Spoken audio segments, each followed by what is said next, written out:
Welcome to the fifth class in this series of approaching meditation. In the last class, we spoke about the object of meditation.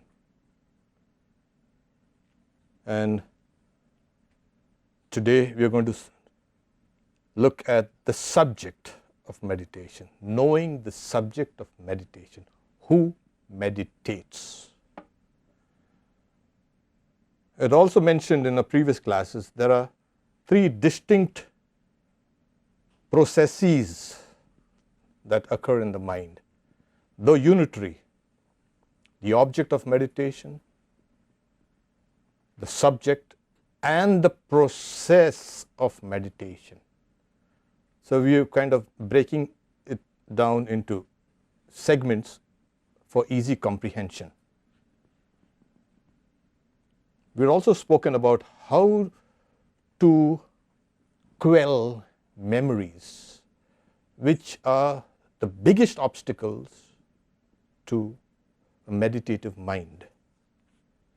People complain that, oh, I can't meditate, I'm not concentrated. Concentration is possible in every state of mind and to everyone. It's only these obstructing memories that come and disturb the concentration.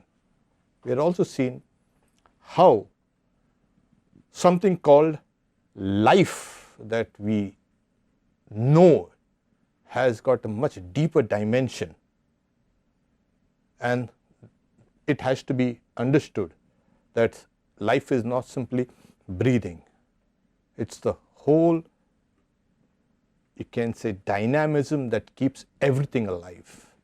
And we had also spoken about that universal force called the prana, and what is the control of prana, that is the vital force or the life force means. For the simple reason is people think that breathing, and there are a lot of people who are doing this breathing exercises and thinking that they are doing the control of this vital force. But as we have seen, that's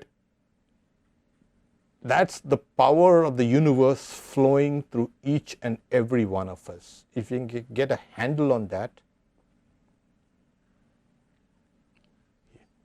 the job is done. So in today's knowing the subject of meditation, in the next class we will look at the methodology of meditation. What is actually the meditation?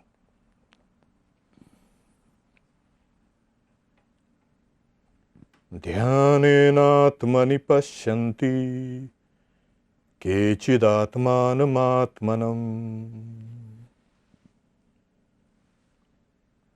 Some see the self through meditation. Some see the self through the self alone. There are some who perceive the self through cognitive abilities, the inner cognitive abilities. There are some who can see the self through devotion, etc., etc., etc. Each is a clearly defined path. Today, there are some who see the self through meditation, and this is the subject matter. Now, I don't want to sound like I'm a solipsistic philosopher. Solipsism is nothing but the self is known. We don't know whether everything else exists or no. Even minds exist. The subject, the self alone exists. This is an epistemological, you can say, standpoint of certain philosophies. That is of course countered with, yeah, the self is the subject, but at the same time is also an object, because you are looking at me, I'm looking at you. So that solipsism breaks down. We are not going to get into this kind of philosophical quibble because our classes are going to be practical. We are going to talk about something called functional identity. Now, what is this functional identity? This is a tool that we use in the world to get what we want or what we desire. It's a tool that has been developed by oneself over the years. And the sharper this tool is, obviously, the better it can function. This functional identity is not set in stone. It's a dynamic process, and it can be enhanced, made even better and better. So functional identity, as you can see, will depend on what you want. If I just want to sit down quietly and do nothing, I am not developing my functional identity, because I am not taking any responsibility. I don't want anything. But the human mind and the human body works on the principles of wants, needs, desires. We are reaching out for fulfillment, and fulfillments are various kinds. And that's the reason why we develop this tool of identity, functional identity. In meditation, what do you want? Well, I'm so stressed. Oh, it's classy. Everybody is kind of doing meditation. Let me also do it. I mean, that will not take you very far. The idea is we need to know ourselves. That is the need for a functional identity to be used to know yourself, or to know the higher self, or the oversoul, or the supreme soul. Do we have the right tool for that? Yeah, we have the tool, but it's not yet developed in a way that it can lead us to that. So we need to develop that. And how do we do that? Yeah, there are these processes. Now, I'll give you an elaborate, you can say, idea about how it functions. But before we can go that, before you go into it, please sit down straight and close your eyes, and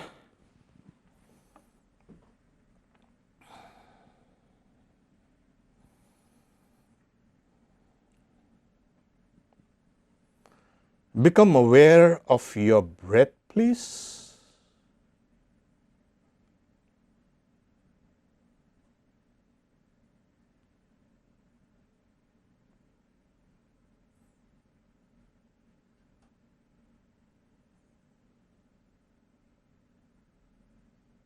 Know that this is one of the many instruments that a functional identity uses.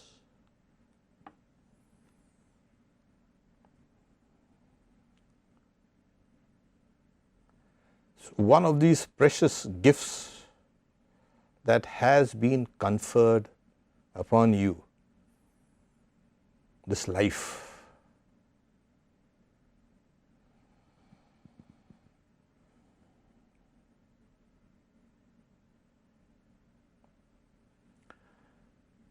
Now gaze at a point just outside your chin. Make that point luminous. It's bright golden in color.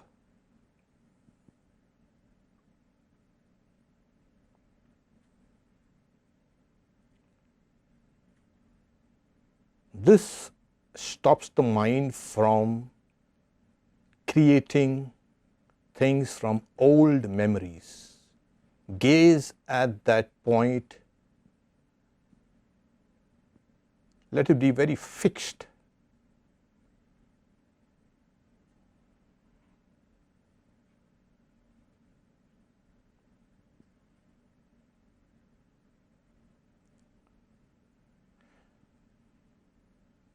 Now ask yourself, do I have a functional identity to realize or to know the subject of meditation?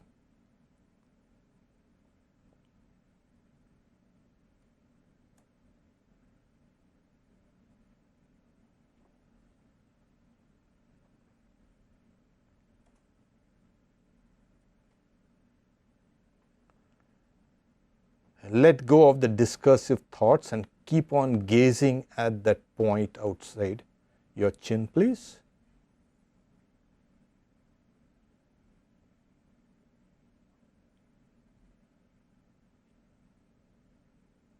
Make it like a ball of golden light.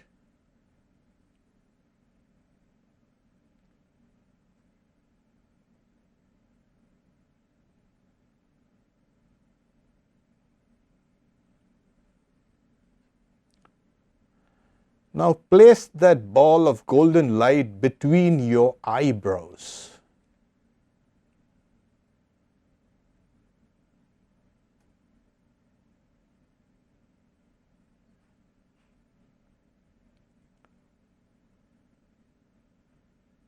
And gaze at it intently.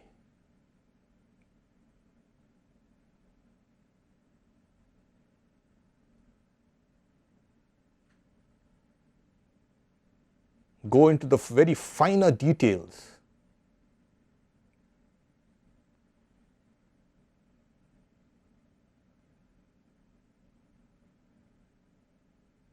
See that ball of light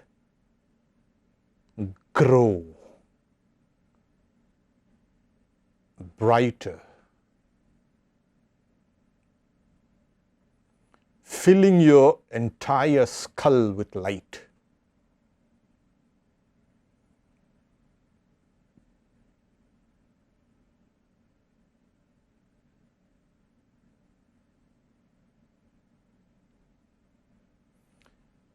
And feel that light pouring down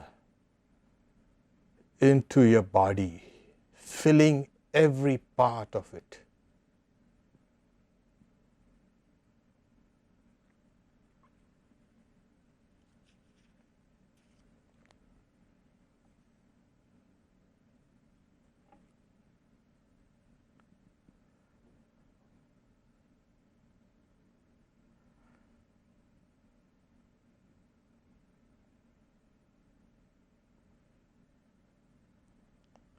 Become aware of your breath, please. Let go of every visualization. Just become aware of your breath.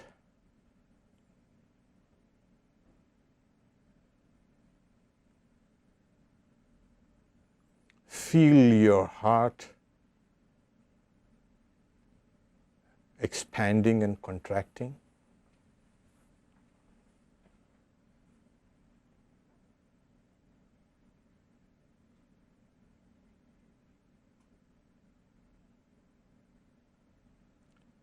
And slowly take a deep breath, please, and open your eyes.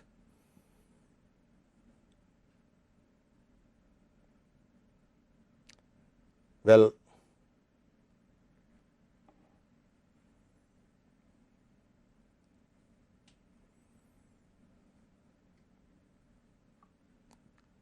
let's come back down. If you have done this exercise correctly, you have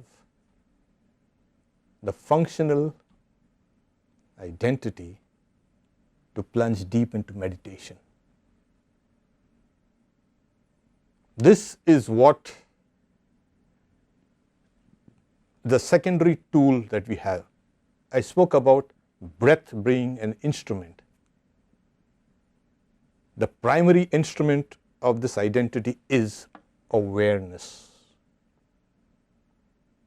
It's very powerful, and you can get everything through this tool called awareness. Okay, well, congratulations on doing this successfully. Yeah, it takes a little practice, it's just, it's not difficult.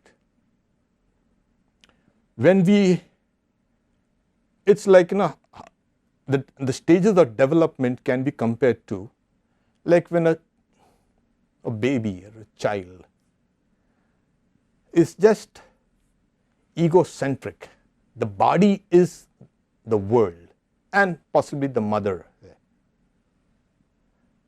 But the child is slowly developing, and as it reaches out, it's becoming socially adaptable to the external circumstances. It leaves its protective, you can say, care, protective circle, and steps out from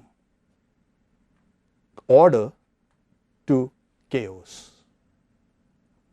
Because the child doesn't know what the other children are going to react, and kind of studies them. And what was chaotic, what was still not certain, is made into an order. It's ordered. And then the child further reaches out. This is how a functional identity keeps on adapting itself as we explore the external world. Try to imagine things like it's like a concentric circle. And the more the child reaches out, the more the child develops. So it leaves the childhood behind and slowly goes forward. So it becomes a functional social unit. And the further the child can reach out, now it's not a child anymore. One can reach out, the better one is. The better one's functional identity is. If this is clear, I think it's okay. I don't need to explain, because that's how you can, because the self here, the identity, depends on society, culture, religion, language, history, hundreds of things which are not found here, it are found outside there. And that identity has to keep on absorbing things. So the best way to retool one's identity is to reach out. But there are people who are extremely dexterous in the external world, skillful, professional, sharp, everything. But when it comes to the internal world, we do meditation. Closing your eyes and sitting quietly is not meditation. It is simply that, closing your eyes and sitting quietly. I've been reiterating the idea that it's an extremely dynamic process, meditation. The same thing that we use to develop our identity in the external world, the same thing is done in the internal world. For you keep on growing internally as you explore another dimension. You bring order into that chaotic waves in the mind. Millions of thoughts are rising. You can't categorize them. Yes, you can. And you can quell them. And you know their motivations. And slowly you quell them. And I'm using the word concentric because when we circle inwards, every concentric circle has a common center. That common center is this you, this identity. If this is not developed, you just can't meditate. When you try to meditate, you'll fall asleep. Because you need something that you can cut your way through. You've understood what thoughts are harmful, what thoughts are beneficial. You keep away the harmful, quell them for the time being. Raise the beneficial ones. Find your way out. It's a maze. Not a maze, yeah, it's both amazing also. As you keep on going inside, you go deeper into the realm of your own self. Many people don't want to go there because they can't face themselves. But that is where one takes one stand. They want to get distracted, they want to be comfortable, they don't want to face themselves. No. If one wants to meditate, this is the first thing that one does. Face all the devils there in your mind, as well as the angels too. We've done many mistakes. Okay, so what? Everybody does mistakes. But moping about your mistakes and your errors and your negativity is not the way. Meditation will say, okay, fine, keep on moving. As Sri Ramakrishna says, go forward. This is the idea. And if you notice, I am not using the word Atman and self, etc., etc. I am just using what you know and what is the tool that you use in order to meditate. This is what. The only thing is, it hasn't yet developed. Can it be developed? Yes, it can be developed. Generally say, okay, how do we develop as do we talk to ourselves? Don't. In one of my previous talks, I had spoken about how to stop mental chatter. That's not a way. One will have to retool oneself through one's actions. Growth is not just physical growth. We know the mental growth and the psychological growth and the kind of intellectual growth and the spiritual growth. You cross each and every boundary. And as we go, but the spiritual boundary is so far away. No, actually. It's not far away because it's your real nature. Your real nature is spirituality. And it keeps on tapping at you whenever you forget it. You neglect it and slowly you disintegrate. You acknowledge it and you're getting integrated. This is the process of first understanding that this functional identity is nothing but something that I'm going to use to uncover my real nature as a spirit. That being said, then you can proceed to. If you don't have a robust sense of the self, it's just impossible to meditate. The mind will simply hijack all your efforts. It will just take you, you won't even know. You close your eyes, you've fallen asleep. And then you wake up and I meditated. You had a nice sleep. And people say meditation is good. Yeah, it's nice. Kind of a lassitude, kind of a torpor that takes over. So, you have to be careful. You will have to go into deeper and deeper aspects of your own being. And as you uncover it, you will find a great release of energy. See, what happens is a functional identity is based on one principle, the belief in yourself. I am not talking about this belief and that belief and culture and religions that have been imposing their beliefs on us and telling you are nothing, you're just a cipher. But the idea is, no, you are going to believe in yourself, and that belief itself will release a lot of energy for you to accomplish this. It's extremely important. It's a belief in myself. I'm not talking about a belief in some kind of some idiosyncrasies or some kind of stupidity. No, no.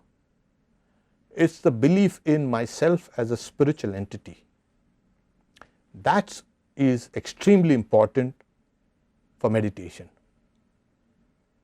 Otherwise, if you think I'm just a body and I'm meditating, you will be stuck on the level of the body. You will be meditating on the body. If you think you are a spiritual entity, there it is. You are now meditating on yourself as a spiritual entity. This is how you know the subject of meditation. Does it take long? Patanjali in his yoga aphorism says that success is speedy for the extremely energetic. Here it is. So, if you put in the right efforts, I think it becomes fast. I mean, if you take a kind of a lazy attitude to, okay, fine, something that kind of whips you up. And what can whip you up? Only the belief in yourself. And this belief will bring that kind of knowledge about yourself. This is how we meditate. This is the subject which meditates. And then all these hundreds of thoughts that come in will simply be dismissed. You will simply ignore them. Thoughts have the capacity to divert your attention, your awareness. And that's because you're paying attention there. Don't pay attention to this and see what happens. It's like, you're acquainted with somebody and then you start ignoring that person. See what happens. That person will become restless and then the person will try to grab your attention. But then again you keep on ignoring and then slowly things fade away. Take a lofty view of yourself so that these small waves in the mind do not create a huge commotion. They are just ripples that come and they go. They won't create a commotion. Then we can really plunge into meditation. Then you understand, oh my God, this is what real meditation is. And everybody is eligible for it. Why? Well, we all have a mind, we all have a functional identity, we all have something called the vital force. There it is. We all have something called awareness. We have these tools, we all have these tools. And this is being purely human.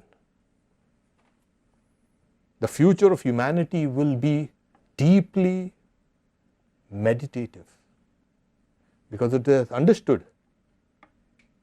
that the external world is not going to give answers of what is truth or reality. We have to finally plunge in and get the answers. Okay.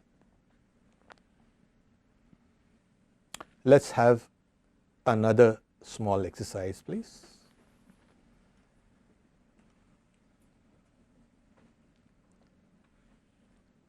Functional identity. We'll use some visualization.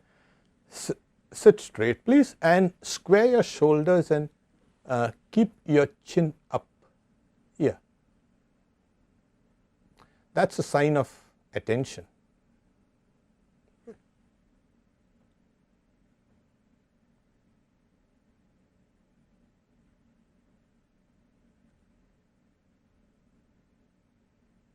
Once again, feel your chest rise and fall.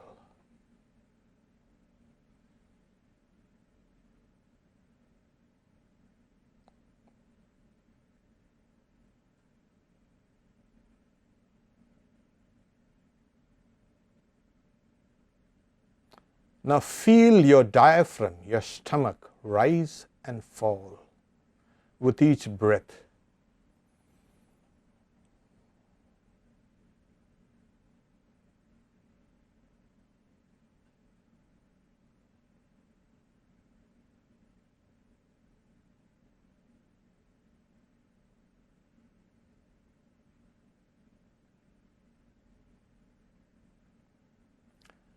Now become aware of how you have held your hands, whether they are interlocked or just resting on your lap.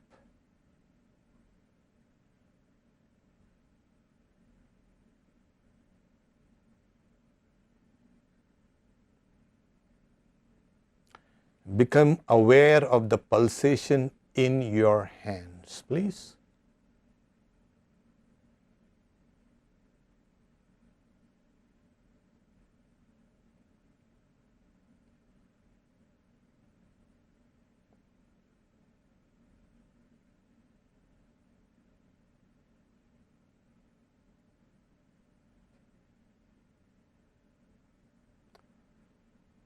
Feel that pulsation in your heart and all over your body.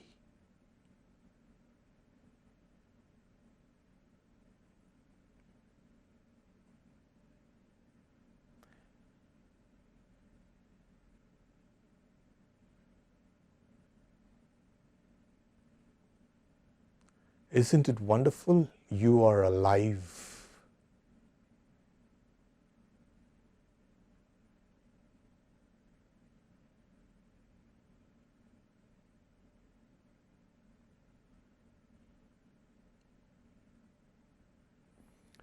Now relax all your facial muscles, please, and keep a half smile on your face.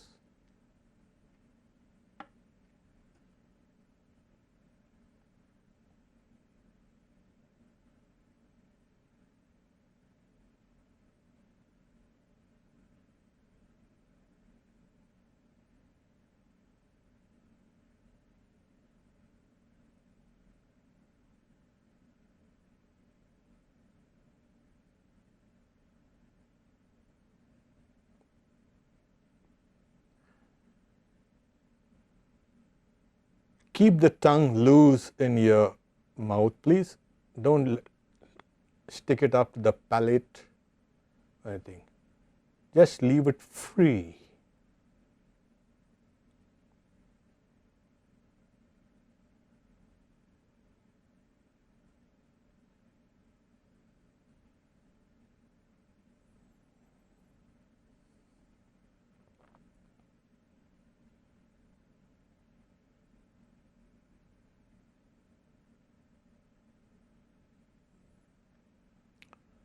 Once again, gaze at that luminous ball of light just outside your chin, please.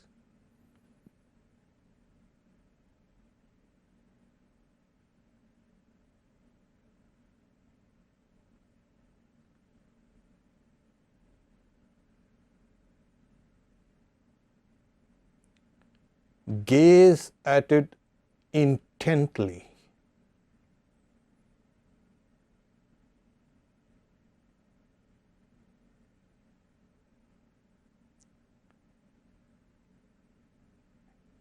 The attention should not waver.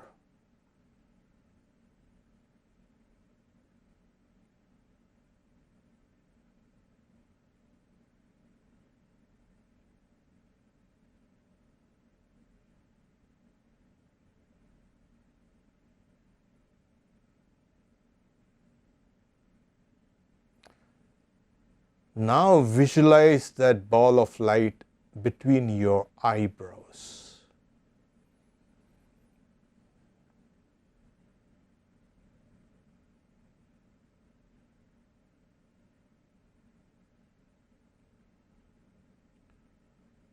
Feel it get brighter and brighter.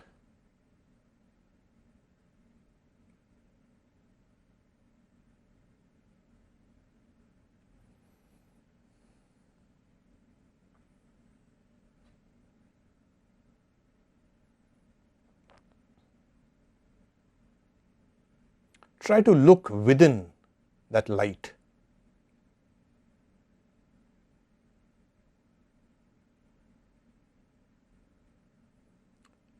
You, as it were, going deep into that light. Just see what's in that light.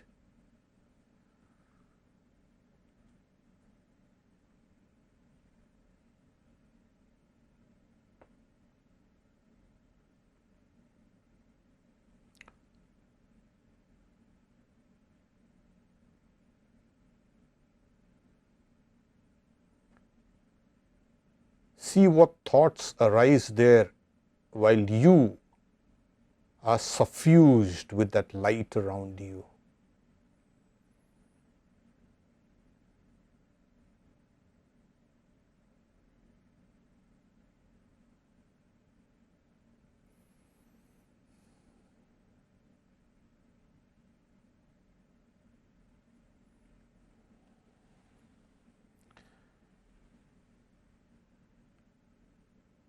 Okay, let go. Become aware of your chest rising and falling, please.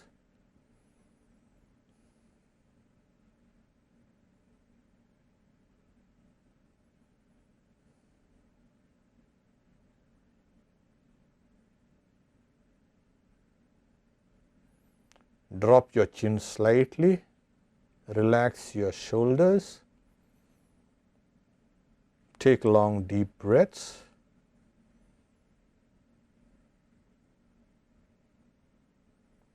And open your eyes, please.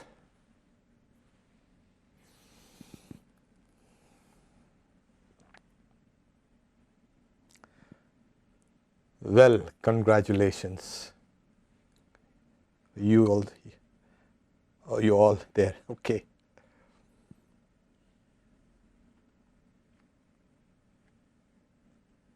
This is one of the methods, and as we proceed in these series of classes, I'll give you different methods to get to the knower.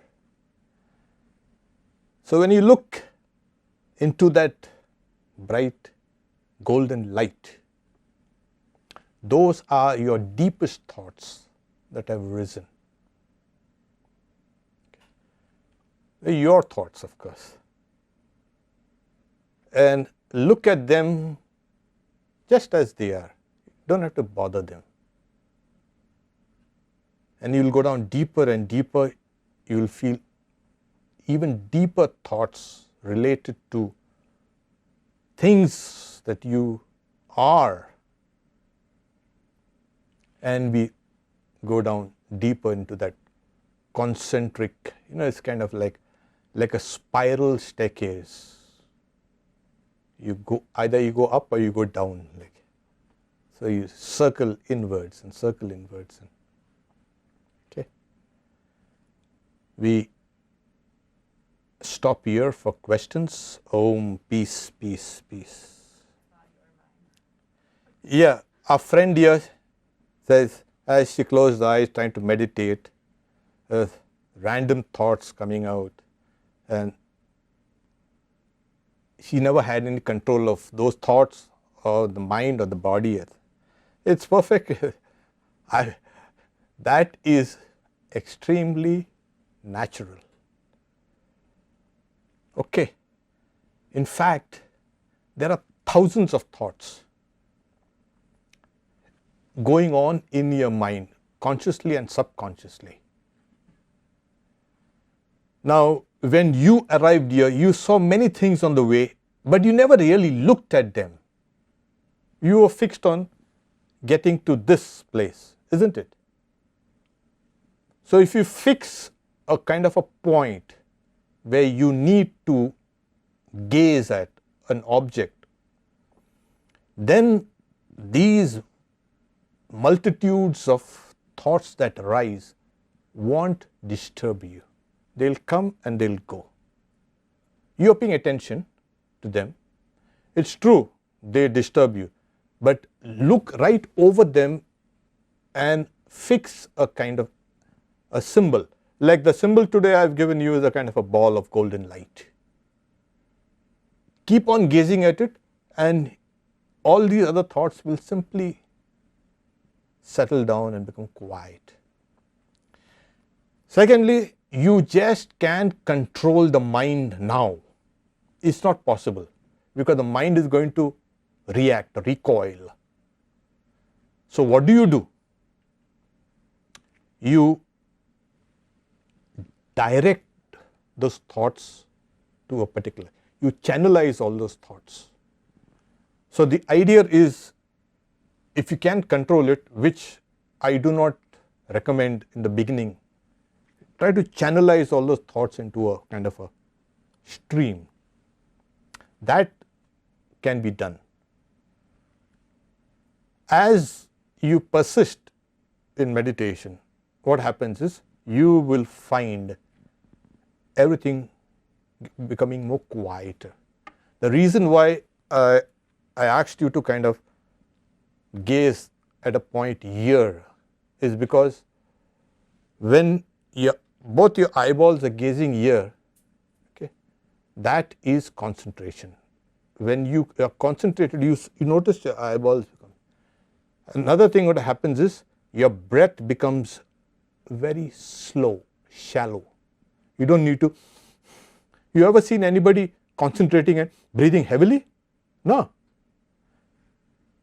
The moment the breath becomes slow, your body becomes still. You've seen these competition in archery or shooting. When they are aiming, what do? They become still, isn't it? They become still, their breath stops, and then they shoot. And after they shoot, they breathe. The concentration is. So if you can concentrate well, all those multitudes of thoughts will not come. So this is one. Gaze here at a point here, okay, outside or here. If your eyeballs go up and to the right, you are accessing old memories and recreating them. If you go up, if your eyeballs go up and to the left, you are accessing recent memories and again recreate. The moment memories come out, you look at them, you are in a way kind of recreating them. Yes, it's a kind of, so there are these, so if the eyes again go towards down and left or down to the right, again you are going down those memory lanes, which is not advisable. So keep on a fixed gaze here, thoughts will diminish. Okay, that is like, it's not only a temporary fix, but it will become a permanent fix. So don't bother about them. As you keep on meditating, you will find you can ignore some thoughts, you can take the help of some other thoughts and proceed. Okay.